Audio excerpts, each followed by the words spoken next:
Assalamualaikum warahmatullahi wabarakatuh. Pada hari ini saya akan memberikan materi yaitu tentang mengidentifikasi informasi dalam teks eksplanasi.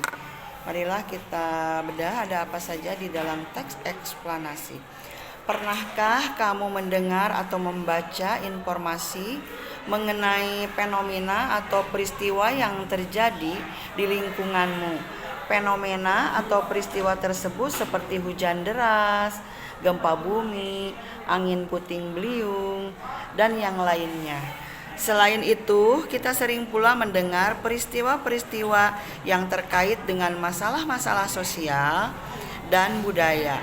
Misalnya seorang siswa SMA yang berhasil menjuarai lomba penelitian remaja, lomba salah satu jenis olahraga, atau siswa SMK yang berhasil menciptakan alat pendeteksi gempa bumi.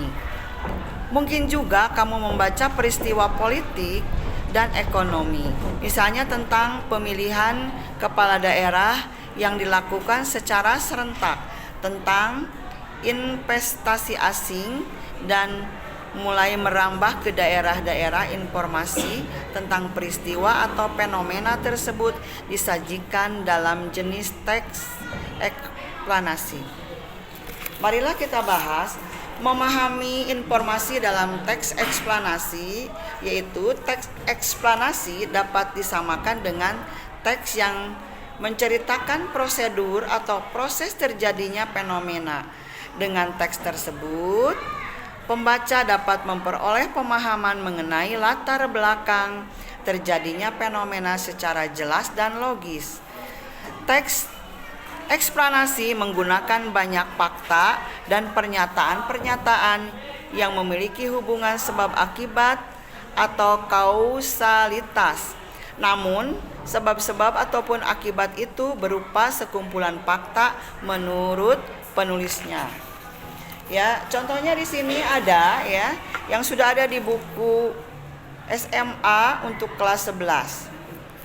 Yang berjudul teksnya itu adalah contohnya demonstrasi massa.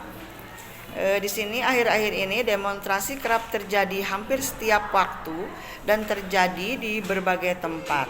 Bahkan demonstrasi sudah menjadi fenomena yang lumrah di tengah-tengah masyarakat kita.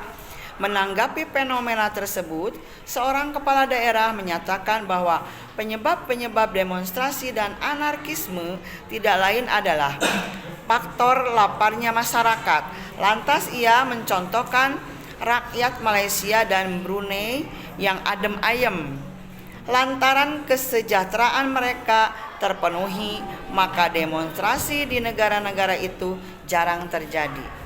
Ya, di sini adalah teks demonstrasi massa. Tentu saja komentar tersebut menyulut reaksi para mahasiswa. Mereka memprotes dan meminta sang bupati mencabut kembali pernyataannya. Para mahasiswa tidak terima dan tidak merasa memiliki motif serendah itu. Mereka berpendirian bahwa demonstrasi yang biasa mereka lakukan murni untuk memperjuangkan kebenaran dan melawan kemungkaran yang terjadi di hadapannya. Setelah selesai membaca teks eksplanasi, kemudian siswa-siswa diharapkan bisa melihat di setiap paragraf-paragraf ya.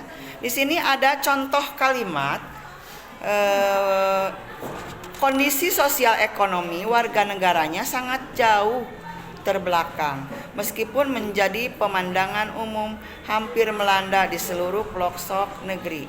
Akan tetapi ketika Kim Jong-il pimpinannya itu meninggal, tak ada upaya penggulingan kekuasaan ataupun demonstrasi untuk menuntut perubahan politik di negerinya. Padahal peluang untuk itu lebih terbuka.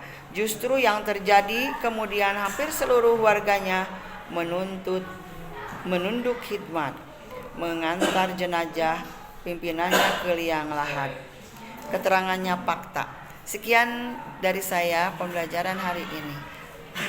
Waalaikumsalam warahmatullahi wabarakatuh.